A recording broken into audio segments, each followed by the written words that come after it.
Kamis 30 Oktober 2025 sore menyebabkan puluhan titik di ibu kota terendam.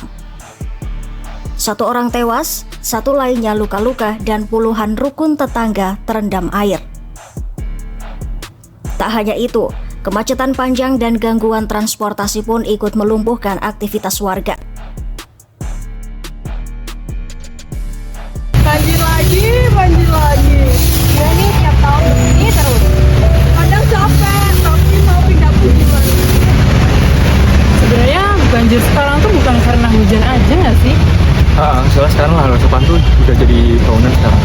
Bener, kayak pembangunan tuh makin masif gitu loh. Jadi kayak air tuh nggak bisa meresap dengan bener.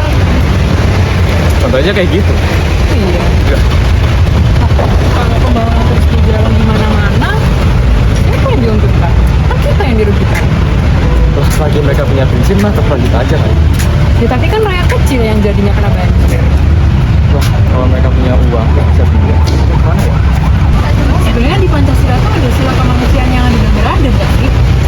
Bener sih. Tapi kalau masyarakat masih hidup dengan penuh risiko kayak gini, Apa kemanusiaan itu benar-benar ada? Apa kita masih biasa buat jadi mereka jadi korban ya? Jangan-jangan iya sih. Gimana semangat?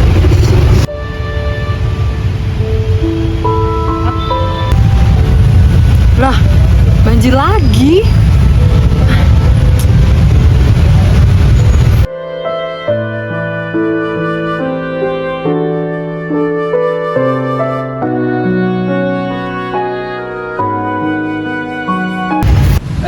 Rizka ngechat nih, ada banjir lagi.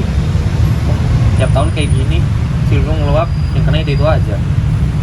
emang daerahnya di mana sih? Kok kena banjir terus rumahnya? Ini loh bantaran sungai, kampung-kampung padat yang emang dari dulu nggak kemana-mana.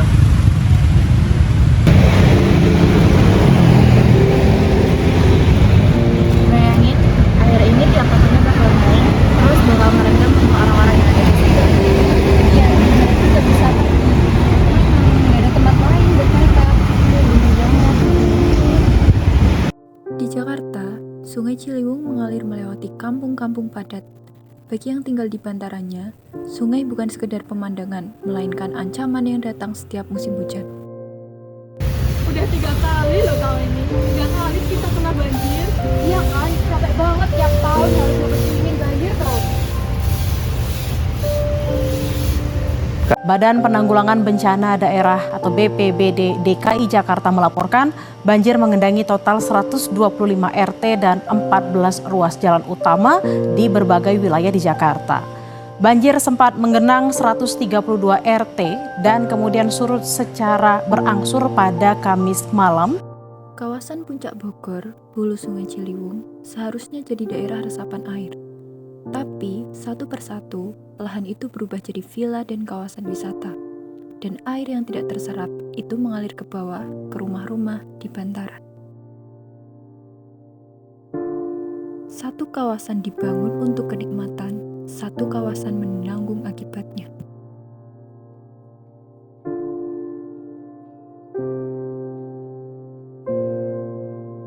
Kawasan di resapan dapat untungnya, yang tinggal di hilir dapat banjirnya. Tadinya tuh di mana?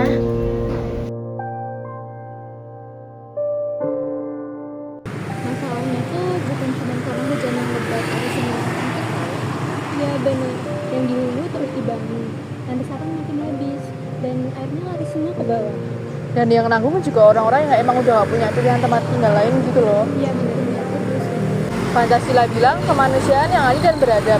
Tapi kalau sebagian orang banyak yang menanggung sendiri, itu keadilan yang kayak gimana?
Masalah ini tidak bisa diselesaikan dengan saling menyalahkan. Pengelolaan ruang yang lebih adil sangat dibutuhkan. Perbaikan kawasan resapan, koordinasi antar wilayah, dan kepedulian masyarakat harus lebih ditingkatkan lagi. Banjir Ciliwung mengajarkan satu hal bahwa bencana tidak selalu terjadi karena faktor alam. Kadang, bencana lahir dari keputusan manusia.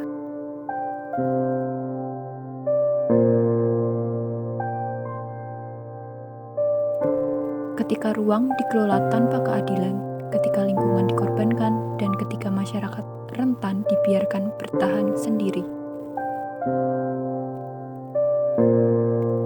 maka yang gagal bukan hanya tata kelola wilayah, melainkan juga nilai kemanusiaan.